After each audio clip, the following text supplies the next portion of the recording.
Hi guys, welcome to T Count. In this video we'll cover sales tax, a small portion of chapter 5 of Kaplan Publishers F3 ACCA. Sales tax is levied on the final consumer and user of a product. If you are a registered company, you will pay just like an agent, collection agent. Receive it from customers, pay it to the suppliers, and the balance you will pay it to the relevant authority. How it works is you add it to your sales and collect it from the customers. Same way, when you buy products or services, you pay it on them as well. And what you keep record of all these things, and whatever is the balance, you pay it to the relevant authorities. It's neither your expense nor your income, just you are collecting it and paying it on that authority's behalf.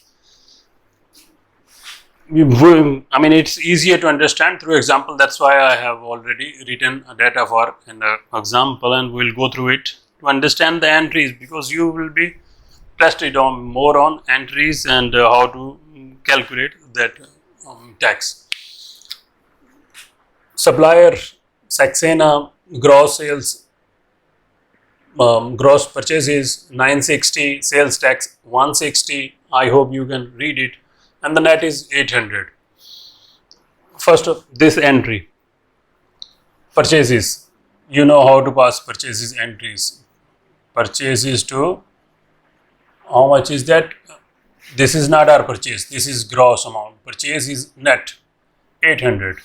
That's our purchases. Okay, but the full amount, gross amount, is payable to the suppliers, 960. Okay, now where does the difference go? Sales tax. Okay, this sales tax, how much? 160 is an asset or receivable. We are paying it on purchases and we'll receive it from the authority. Okay, so that's how we deal with purchases input. Now, sales. Customer mark, we sold gross 1200, sales tax is 200, and the net is 1000 at the rate of 20%. Okay, now how to pass entries? Receivables is gross amount, because you will receive the gross amount from the customers. Receivable is 1200. Okay, but your sales is not 1200. Sales is 1000, net amount only. The rest is your liability. Sales tax 200. That is the amount you are receiving on behalf of the authority, and you will pay it to them. Okay. So that's how we pass these entries. Now, ledger. How we calculate whether this balance is receivable or payable. Post all these entries here, like this debit balance 160.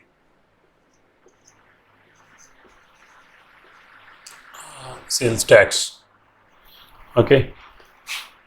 Against what? Payables. 160. And then we have sales tax credit. How much? 200. Against receivables on sales. We learned in the previous lecture how to balance the ledgers. Right at the bottom, the bigger side, 200. 200 here as well. So what is the balance? 40. Carried forward. Now this 40 balance is credit balance because credit side is bigger. So this is liability payable to the tax authority. But if this side is bigger, you have paid more on purchases, then you will have debit balance, that will be your asset, and that balance will be written on this side and you will receive it from them. Now quickly, how to pass those entries if for payment and receipt of, just for concept purposes. If you pay it to the relevant authority, what will happen? Definitely cash will decrease or bank. How much? 40. So that's credit. Okay. What is debit? Sales tax.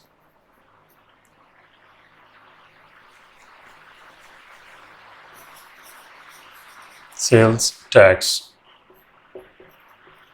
40. Because that's your liability. Credit balance, to clear the credit balance, you will have to debit it. Okay. Same way, if you have receivables, what will you do? Cash will increase because you will receive cash from the relevant authority. Sales tax will be debited 40 because that's your asset. That was your asset, receivable, and now you are getting cash and this asset is reducing, credit, and this debit. That's how you deal with receipt from the authority. Let's quickly go through an example to more clarify or clear this concept. You don't need it now. Let me clear this as well. Example is on which page? It's page 84, chapter 5. They have given you incomplete day book. They want to test you whether you can find the right figures. So I'll write briefly the data here so that you can know what I'm dealing with. This same two customers, Simpson and Bums. Simpson amount gross, they are giving gross or what? They are giving sales. And the Bums. 411, 1300. Here $1,300, 411.25. Now the trick is they are saying this is inclusive of 17% and this is exclusive, excluding that 17%. At 17.5%. Okay. Now to make it easy, you first what you will do is prepare your day book. Once that data is ready, it will not be a problem for you. Okay. Simpson. They are saying this is inclusive, meaning gross, 411.25. Okay. Here they are saying 1300 excluding, so this is net. Bums. 1300 is net.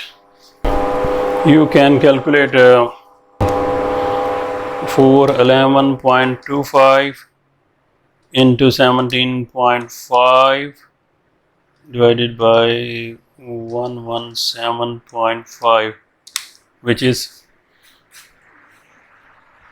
sales tax is 61.25, and if you deduct it from 411.25, you will get net 350.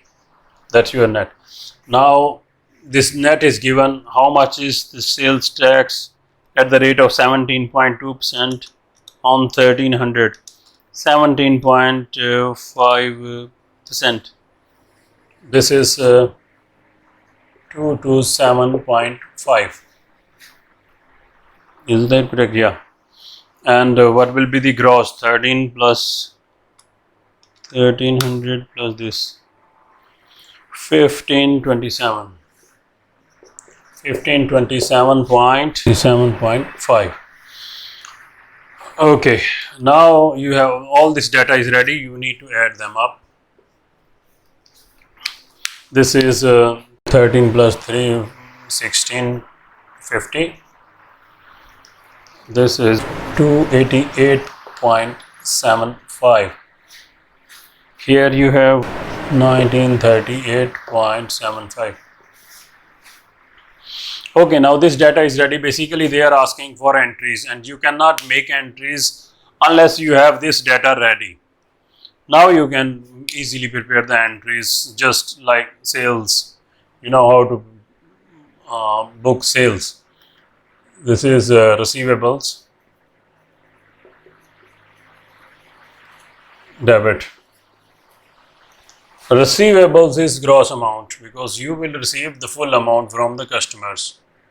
1938.75. Okay, now this is, but this is not your sales. Your sales is 1600. 1650.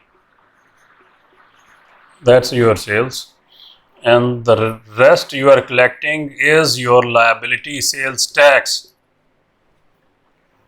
This amount 288.75. 288.75. Okay, this is debit, these two are credit.